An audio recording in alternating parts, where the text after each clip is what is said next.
Good morning, BSc first year students. Now discuss the calcium balance, pH balance और आगे के जो organs हैं उनकी स्ट्रक्चर्स के बारे में पढ़ेंगे। लेकिन उनसे पहले अपन ने पढ़ा है अभी तक जो यूरिनरी सिस्टम्स था, किडनी की स्ट्रक्चर है, किडनी का जो मेन ऑर्गन्स एसोसिएटेड ऑर्गन्स होते हैं वो चीज़ें पढ़ी थी। तो अब नाउ से स्टार्ट करते हैं अपन कैल्शियम बैलेंस। कैल्शियम बैलेंस के अंदर है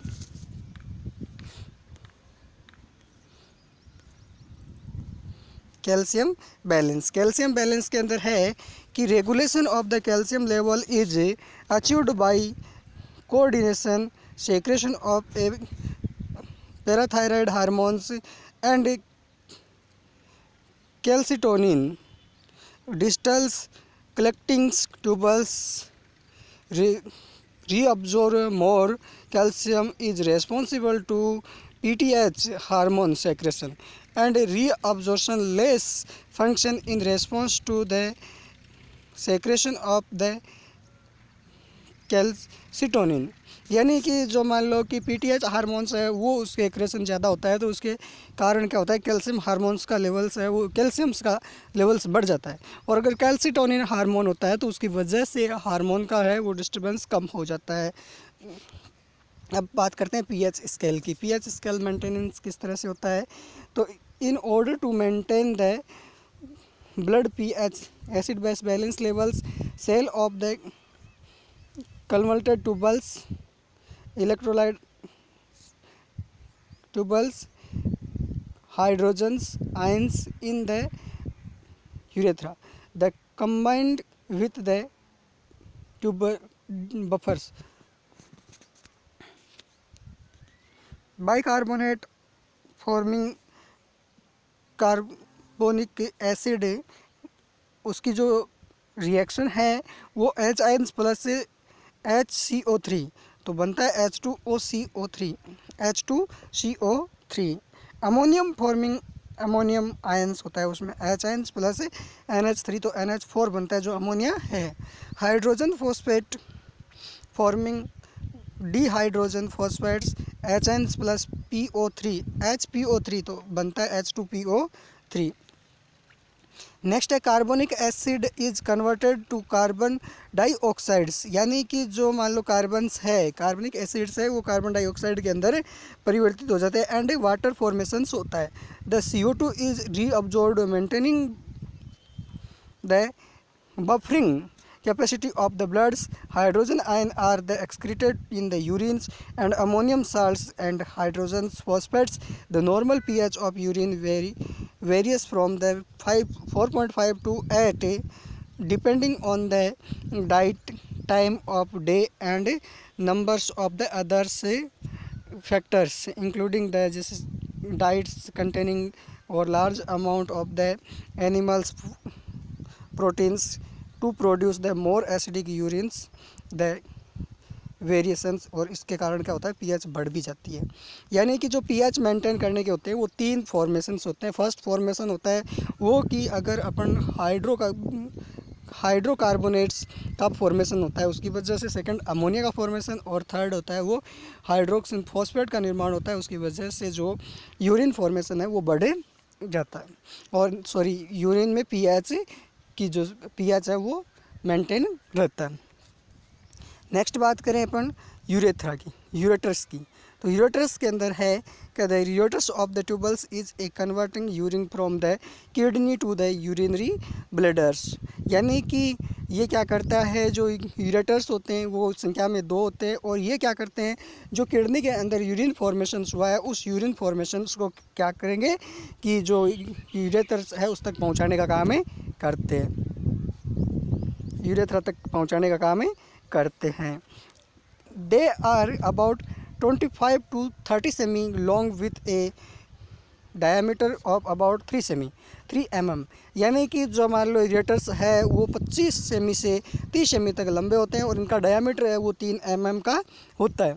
the ureter is continuous with the funnel shaped renal pelvis. It passes downwards through the abdominal cavity behind the peritoneum in front of the passage mass.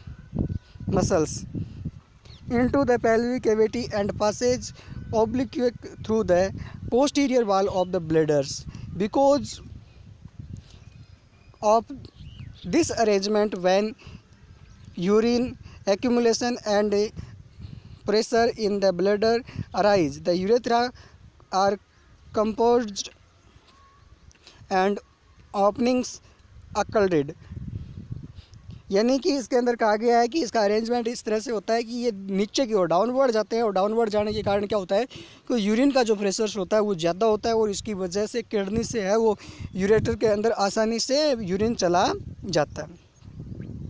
Next है कि this prevent flexes of urines into the ureter toward the kidneys, यानी कि kidney में जाने से जो ureters में जो यूरिन था वो किडनी में से जाने से प्रिवेंट होता है, वापस से नहीं जाता। As the bladder kill and during the micturition when a pressure increase as the muscles bladders wall controlled contract, यानी कि जैसे ही मान लो उसके ऊपर प्रेशर पड़ता है तो प्रेशर पड़ने के कारण जो मसल्स है वो कॉन्ट्रैक्ट होती है, और उसकी वजह से जो प्रेशर होगा वो क्या होगा, इंक्रीज होगा। ये था आपका नीचे एक स्ट्रक्चर दिखा रखी है जिसके अंदर दिखा रखा है कि ऊपर एड्रिनल ग्लैंड्स है। एड्रिनल ग्लैंड्स होती है वो किडनी के ऊपरी साइड उसमें पाई जाती है, और इसको अधिवरक ग्रंथि भी कहते हैं। और दूसरा है किडनीज है, और किडनीज से दो यूरेटर्स निकल रहे हैं, जिसका काम क्या था मैंने अभी बताया था कि ये किडनी से यूरिन को जो यूरेटर्स है उस तक ले जाने का काम है, यूरेथ्रा तक, यूरिनरी ब्लैडर तक ले जाने का काम है करते हैं।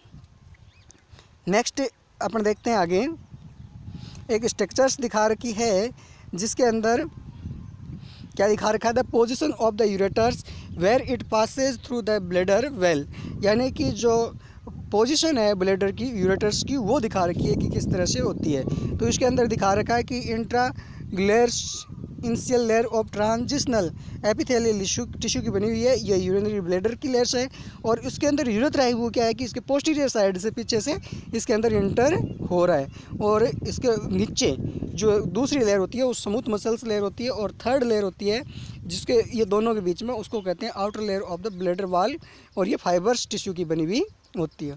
अब है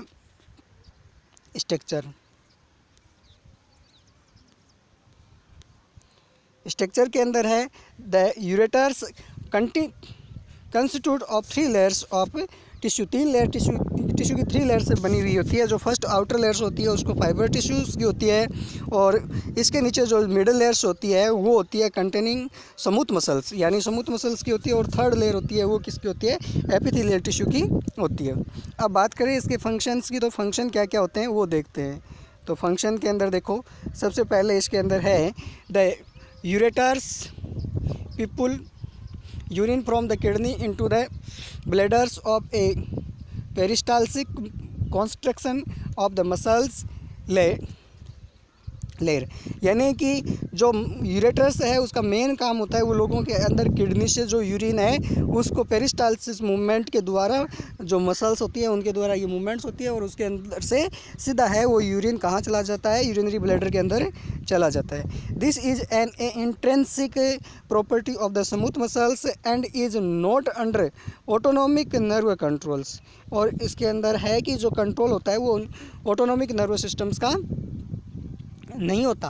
the peristaltic movements originate of the pacemakers in the minor cycles, और peristalsis waves occur several the times and per minutes, increasing in the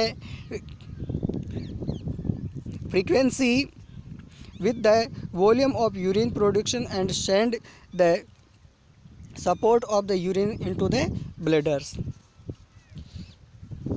next इसके अंदर है कि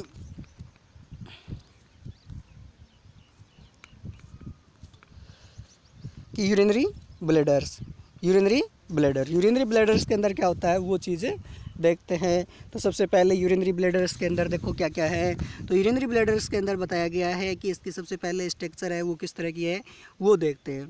तो स्ट्रक्चर्स के अंदर इसमें बता रखा है the urinary bladder is a reservoir of urine, यानी यूरिन को कलेक्ट करने का काम है करता है। It lines in the pelvic cavity, और ये पेल्विक कैविटी के अंदर प्रेजेंट होता है। And it's size and position very depending on the two volume of urine और इट्स कंटेनिंग, यानी कि जो मान लो कि इसके जो साइज़ है वो उसके ऊपर डिपेंड्स करती है कि इसके अंदर यूरिन कितना आएगा और कितना यूरिन फॉर्मेशन हो रहा है। When the distant the bladder rise into the abdominal cavity, और ये एब्डोमिनल कैविटीज़ के अंदर जब यूरिन इसके अंदर चला जाता है तो उसकी वजह से इसकी जो स्ट्रक्चर्स है वो पेल्विक कैविटी से जो एब्डोमिनल कैविटीज़ है उसके अंदर चली जाती है। अब organ associated with the bladders, bladder के पास में कौन कौन से ऑर्गन्स होते हैं उसकी बात करते हैं। तो स्ट्रक्चर, और स्ट्रक्चर के अंदर है द ब्लैडर इज रफली pear shaped but becomes more oval its fill या विद यूरिन, यानी कि वैसे तो इसकी पी शेप होती है और अगर रफली पियर शेप होती है, पी शेप्ड होती है, लेकिन जब ये इसके अंदर यूरिन भर जाता है तब इसकी ओवल शेप्ड हो जाती है।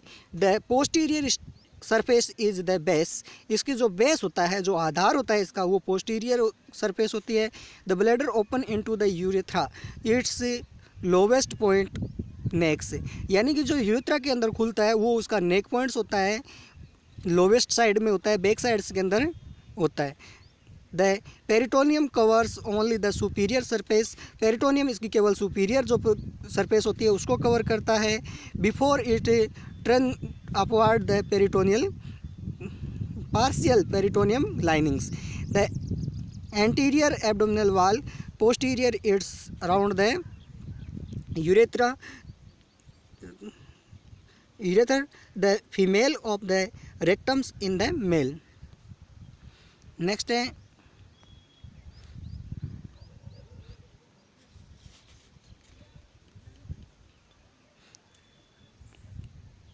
loss of connective tissues containing the vessels and nerve converted पेरिटोनियम्स, यानी कि इसकी जो लेयर्स होती है वो ज़्यादातर कनेक्टिव टिश्यूज़ की बनी हुई होती है और इसके अलावा इसके अंदर म्यूकोजा होती है और ट्रांजिशनल एपिथेलियल टिश्यूज़ होता है वो इसके अंदर प्रेजेंट होता है। नेक्स्ट इसकी बात करें कि when the bladder is empty inner lining is arranged in fold, यानी कि जब ये खाली हो जाता है तो इसकी जो इनर लाइन होती है वो फोल्ड हो जाती है और रेज हो जाती है। With a gradually disappear at it fills, और जैसे जैसे मान लो वो बढ़ता है तब ये डिसअपियर्ड हो जाती है। और bladder is distensible between the containing 300 ml to 400 ml, यानी कि इसके अंदर 300 से 400 ml एवरेज है वो यूरिन आ सकता है।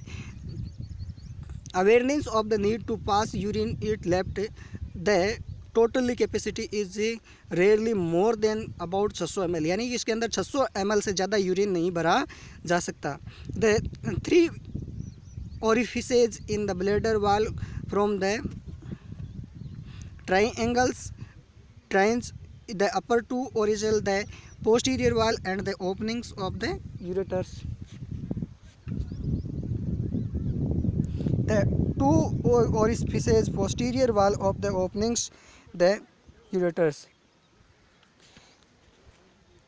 Next the lower orifice the opening into the urethra, the initial, यानी कि इसके अंदर कहा गया कि 3 ओपनिंग्स होती है जिसमें 2 ओपनिंग्स होती है वो जो ऊपर की ओर यूरेटर्स आते हैं वो होते हैं और नीचे की ओर एक यूरेथ्रा की ओपनिंग से प्रेजेंट होती है।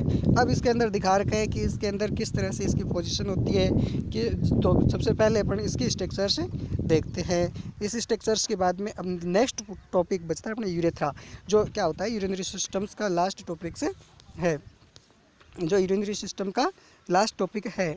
इसके अंदर है the urethra is a canal extending from the neck of the bladders it to the exterior at the external urethral orifice, यानी कि ये है वो कहाँ से शुरू होता है, यूरेथ्रा से शुरू होता है और ये कहाँ पर जो एक्सटर्नल ओरिफिस होता है वहाँ पर ख़त्म हो जाता है। It is longer in female than in male, हाँ larger than in male than in female, यानी कि जो यूरेथ्रा होता है उसकी लंबाई है वो क्या होती है मेन में ज़्यादा होती है जबकि फीमेल्स के अंदर ये कम होती है।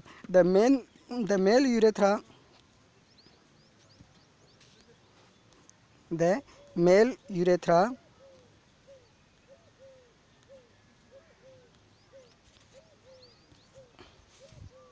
is associated with the urinary and the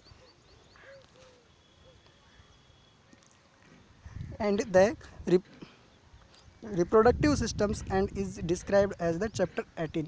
इसको ज़्यादातर है वो चैप्टर 18 के अंदर दोबारा डिस्क्राइब किया गया है, वहाँ पर अपन पढ़ेंगे। रिप्रोडक्टिव सिस्टम के अंदर द फीमेल यूरेथ्रा अप्रोक्सीमेटली 7 सेमी लंबा long and the is run downwards and forward behind the symphysis pubis and open in the external urethral orifice just in the front of the vagina.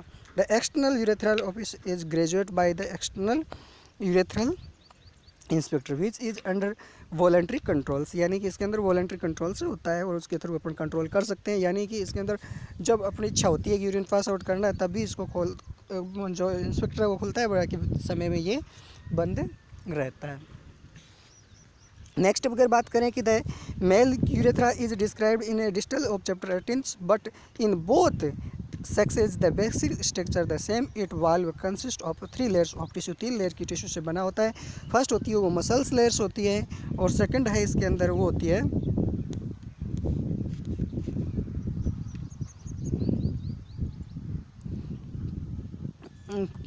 सब mucosa की और third layer होती है वो mucosal होती है। अब नेक्स्ट जो वीडियो होगा उसके अंदर अपन मिक्चुरेशंस स्टार्ट करेंगे, लेकिन एक बार मैं फिर से बता देता हूँ कि किडनीज़ के अभी तक अपन ने जो पढ़ा है उसके बारे में अभी तक वो पढ़ा है कि सबसे पहले अपन ने पढ़ा था कि यूरिनरी सिस्टम्स वो सिस्टम्स होता है जो यूरिन को फॉर्मेशन और पास आउट करने के लिए बने हुए होते हैं। बाद में इसके अंदर ऑर्गन्स की बात की गई, तो इसके अंदर ऑर्गन कौन कौन से थे? इसके अंदर ऑर्गन्स थे जैसे किडनीज है, 2 किडनीज थी और 2 यूरेट्रस थे और 1 यूरिनरी ब्लैडर था और एक यूरेथ्रा था। ये सारा का सारा था इसके ऑर्गन्स। बाद में इसकी स्ट्रक्चर्स की बात की थी कि ऑर्गन्स हैं वो किडनी के पास कौन से होते हैं।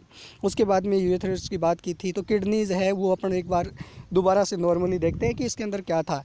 तो अपन ने कहा था कि किडनीज होती है वो सेम के बीज के आकार की होती है और इसके अंदर क्या होता है कि ये है वो 150 ग्राम तक की होती है। इसके अलावा इसकी जो कोशिकाएं होती है उसको अपन ने क्या कहा था? नेफ्रॉन कहा था। इसकी कोशिकाओं को क्या कहा था? नेफ्रॉन।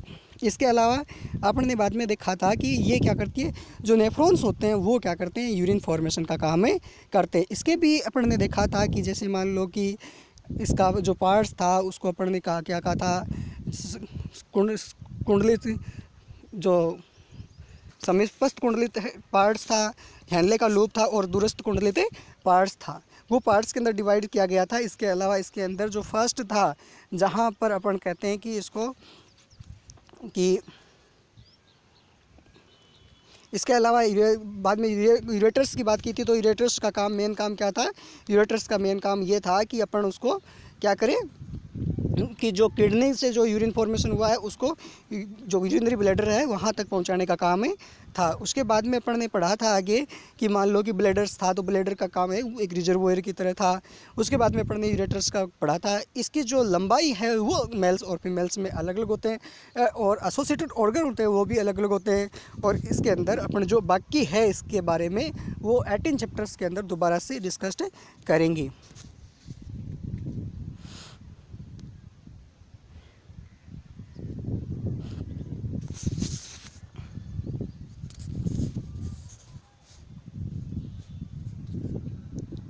और